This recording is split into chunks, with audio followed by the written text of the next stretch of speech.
At 10, crumbling, uprooted, the sidewalks of Memphis are among the 10 most dangerous. But will a multi-million-dollar plan make them safer? The local I team has the surprising answers. Messed up sidewalks like the one right here beside me are all over the city, and a new safety action plan from city engineers won't be tackling some of the most dangerous areas first. Steve Collins commutes on Poplar Avenue almost every day. I don't know what the next driver is going to do. He battles traffic from a wheelchair after an operation left him partially paralyzed. Forced in the road by sidewalks that are buckled and broken. Some are too steep, others just not there. I've been hit in this wheelchair 5 times. And since about 2008 or 2010, Memphis has been consistently been in the top 10 most dangerous cities for pedestrians. The city's own crash and safety analysis reports pedestrians in the Memphis area are more likely to be hit by a vehicle and killed than in 46 of 50 other regions across the country. Memphis currently budgets $100,000 for about 3,500 sidewalk miles. Nashville spends over $1 million for about 1,000 sidewalk miles. And Austin, almost $4 million for 2,600 miles. Memphis spends almost its entire sidewalk budget responding to complaints about conditions like these. But city engineers just released a report that recommends 10 times what Nashville spends. The Memphis Pedestrian and School Safety Action Plan allocates $200 million in changes over 20 years. That's $10 million a year. We assume sidewalks will last somewhere between 50 to 75 years. A lot of the sidewalks in the city are approaching that time frame. A really constrained year with the capital budget. Memphis Engineering Division Director John Cameron and the city's pedestrian and bike manager Kyle Wagenschutz recently unveiled the first 20 pilot projects that will cost $5.5 million. It looks like the places where there are crashes are mostly downtown, and as I read through the crash report, Poplar, Union consistently come up as within the top sites. How many of those will be addressed by the pilot projects? I don't know. But we found answers in the plan.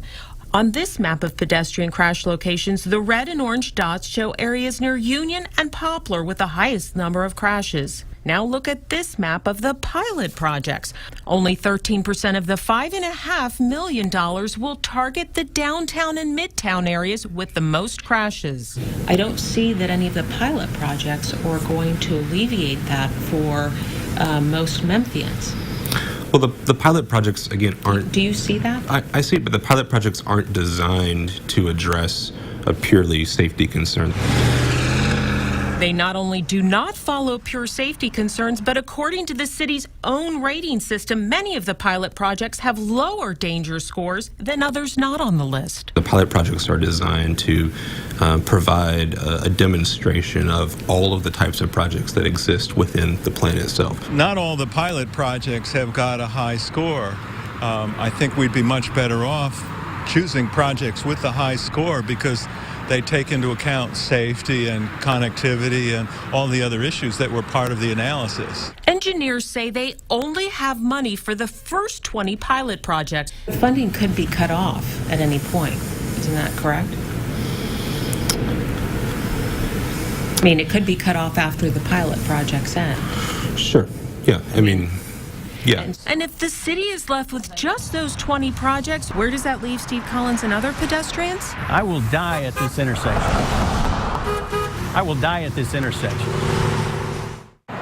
Wagenschutz told us that the first 20 pilot projects are purposefully placed along city council districts to generate support for the $200 million plan. Brandon? Sounds like they may need to revisit some of these. So, Maria, are these pilot projects final? No, they're not final yet, but they're expected to be final in June. Brandon, back to you. Our Maria Hallis, thanks. New at 10, the local I team exposed a dangerous problem with city sidewalks. I will die at this intersection. Now, with millions proposed for repairs, politics could push public safety through the cracks. Council members we spoke with say they're not happy. They question why a city ranked 5th most dangerous for pedestrians in the country won't tackle some of the worst sidewalks first. The feeling thing in the city of Memphis is that we're putting our citizens and our residents last, particularly those who need it the most. City council members react after hearing plans for the first round of sidewalk and intersection improvements. Fellow City Council member Jim Strickland is running for mayor. We need to address the worst places first instead of evenly spreading it out. But dispersing the first $5.5 million across city council districts rather than on areas engineers rate as high priority is exactly what managers say they propose. Those projects weren't always the highest priority. Take East Homes, for example. Engineers gave it a priority score of 80 and slated it among the first 20 improvements. Now compare multiple points along Lamar. They score far higher at 130 and 150, but did not make the first cut. Paul Garner with Mid-South Peace and Justice Center advocates for people who walk and take the bus to work. If you're doing a ranking system to identify areas that need dedicated funding to improve safety, and you identify those areas, you should follow the plan, right? So, because I'm sure somebody's getting paid a lot of money to put together those big fancy plans, and it's kind of like throwing money down the drain if you don't then move on those recommendations. Kyle Wagenschutz, the project manager in charge of pedestrian and bicycle safety, says the overriding purpose of the pedestrian safety plan is not to alleviate the most dangerous areas. I don't see that any of the pilot projects are going to alleviate that for most Memphians. Well, the pilot projects, again, aren't... Do you see that? I see it, but the pilot projects aren't designed to address a purely safety concern. So how did the city decide which sidewalk and intersections get fixed first? Wagenschutz says the division chose projects in each city council district, hoping they'd get support for the rest of the plan. And with Memphis now the 5th most dangerous city for pedestrians in the country, according to nationwide and city studies, some continue to ask why tackling places that most likely threaten lives is not paramount.